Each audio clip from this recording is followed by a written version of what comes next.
We're not going to allow Kristin to miss the pain that we all had to go through on the show yesterday just for a little itty bitty award. No, I heard y'all let ChatGPT read you to filth for some reason. It certainly did. From A to Z. It was tough, but it was pretty accurate, don't you think? I think it was actually scary how accurate it was. It was very accurate in a lot of what it said. I'm starting to wonder if ChatGPT is a P1. Right? All right, so just for me, since I was out yesterday, what was a highlight, or should I say low light, of what ChatGPT said about you that hit you to the core? Well, Kristin, I'm glad you asked because you'll have to go to the podcast and get that information. Okay. If you guys missed this yesterday, we spent a good part of an hour having ChatGPT kind of analyze all of us. So if you're a new listener here and you really want to know what we're all about, there's nothing more defining than what we did yesterday.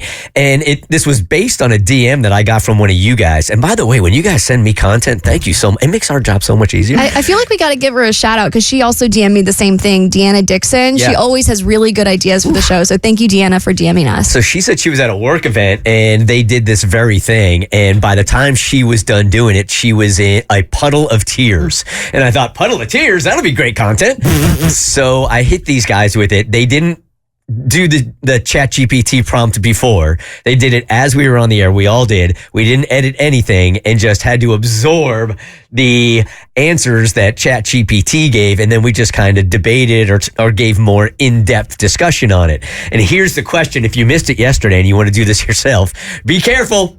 Be careful. All right. The prompt is this. With everything you know about me, tell me the uncomfortable truth I need to know and be brutally honest. Now, the advanced course of this whole thing, if you want to do this on your own, is after ChatGPT rips you apart in the beginning, then go back and say, go deeper. Oh. Yeah. No thanks. I didn't ask it to go deeper, but at least, I don't know if we mentioned this yesterday, it also gives you the option of telling you how to fix it. Did y'all realize that? Yeah, I didn't see that. Mine at the bottom said, hey, if you want to plan on how to become the best version of yourself, I got you. And I was like, let's not right now. Right. I actually wanted it because I'm like, you done read me to filth. That's the least you could do is tell me how to fix it. I was too hurt by the experience. I never want to talk to ChatGPT ever again. You're dead to me. So Kristen's going to answer the same thing. And again, here's your question if you want to do this on your own. With everything you know about me, tell me the uncomfortable truth I need to know and be brutally honest. You have entered that into ChatGPT.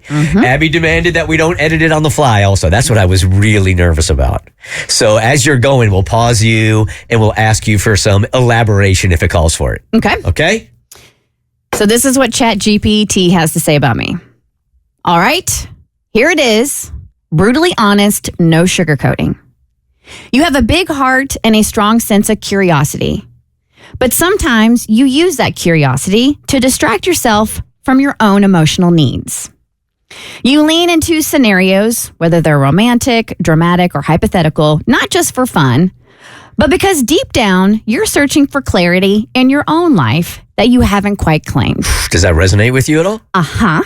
Is there a specific instance that you could think of? There's not a specific instance. I told you I don't have those anymore because of the Lexapro. Wait, when it says curiosity, what does that look like for you to distract yourself? Like, are you... So as far as like me being curious, I feel like that actually is what makes me a good interviewer, especially for like listeners. And that I always want to know more. And I tell you guys here on the radio all the time, I want to know the why. Like you can tell me something or a person can act a certain way. And instead of taking it for what it is, I do want to dive deeper and I want to know the why. And then on top of that, I want to understand the why. Because I think if more people did that, we could be less judgmental and more empathetic towards one another.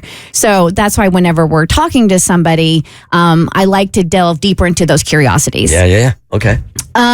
Next paragraph. You've been through emotional rejection recently, and while you handled it gracefully, you haven't fully dealt with how much it bruised your self-worth. Hold on.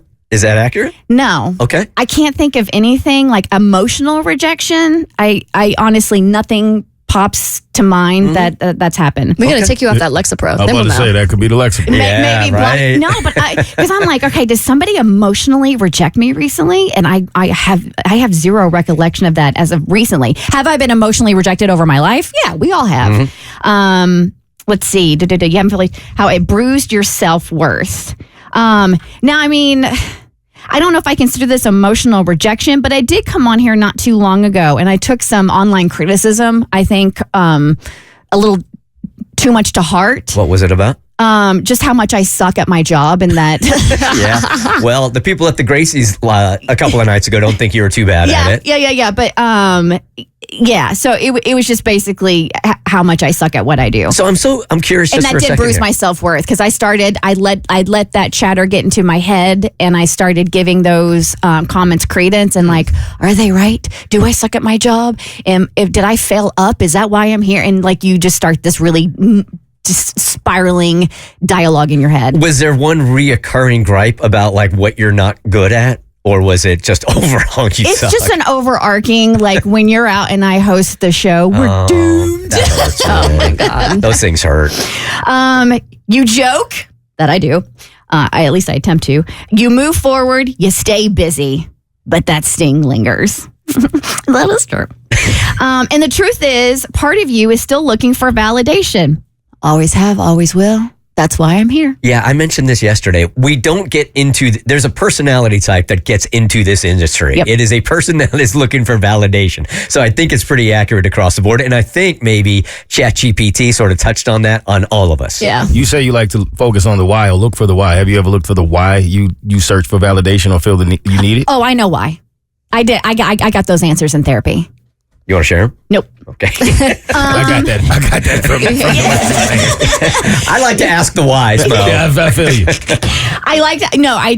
Why don't you want to share the why? Yeah. Help Because us understand. because I don't want to cause unnecessary drama in my life, so I'm going to keep that. I share a lot on this show, and there is like 10% that I keep close to the vest, and I do that for my own self-preservation and for my own mental well-being. But yes, as far as why I'm the validation or like seeking validation type, I know exactly why I do what I do and act the way I do, and feel the way that I do. All right. And the truth is, part of you is still looking for validation, hoping someone will finally see you first, not as the safe friend, the good girl, or the one who helps everyone else sort things out, but as the one they'd fight for. You're also at a point where you crave something real in love, in life, in purpose. But you sometimes shrink yourself or delay your own growth, especially when pleasing others or staying likable feels safer than being confrontational or boldly ambitious. Truth? Oh my God. So true. So freaking true. Damn AI. The people pleaser and the wanting to be likable and not rock the boat, and you're constantly analyzing everything you're saying for fear of being called out or not liked. And then there are things that I want to do, and like the boldly ambitious type, I have been delaying my own growth. I am in deep search of purpose because I do feel like this show gives me a great sense of purpose, as does Bert's Big Adventure. But I do think there is something else, and I haven't figured out what it is yet. But I'm searching. And deep down, you know you're capable of more. And I 1000%. That's why I'm still feeling like there's something else. I don't know if it's tangible or not, but there is something else I feel like I'm meant to do, and I just haven't figured it out yet. Yeah, here's where I'm going to disagree with ChatGPT. I don't think you're capable of more. Okay, thank you. I'm playing. Yeah, my husband would say the same thing. Yeah, well, he'd be wrong too. Yep. All right. So here's the hard truth. You need to stop waiting for permission from friends, from guys, from timing. You've got depth, drive, and guts, but they won't mean much if you keep sidelining your own needs and dreams for the comfort of the familiar. I do love the familiar. Really? This doesn't sound like you to me. Oh, yeah. Huh. You want the good life? Start choosing yourself loudly, unapologetically, and every damn day. You ask for brutal honesty. That's it. Dang, Wow. man. I feel like what I've gotten from this is we all somewhat put on a different face than what we actually feel, and ChatGPT has a way of looking beyond that face. Yeah, and going right? deeper. It's Yeah. kind of creepy, man. It is. It actually It is. really, really is scary how well it knows you, because it's pulling everything it knows about you from the internet. It's pulling from your socials. It's pulling from, I mean, in Abby's case, her relationship with ChatGPT. Oh, yeah. I mean, it read me to filth because I talk to it, once a day. So it knew exactly what buttons to push. Were you like, gee, thanks, bestie? No, I was like, we're done. I'm breaking up with you, friend. We're over. If you want this emotional look into your soul from ChatGPT, I'll give this to you one more time.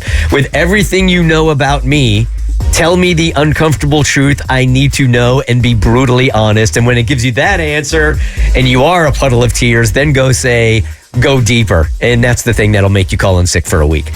Okay? I'm good. Amanda sent this to me yesterday, and she literally sent me a picture of her crying after she did it. Tears streaming down her face. The Bert Show.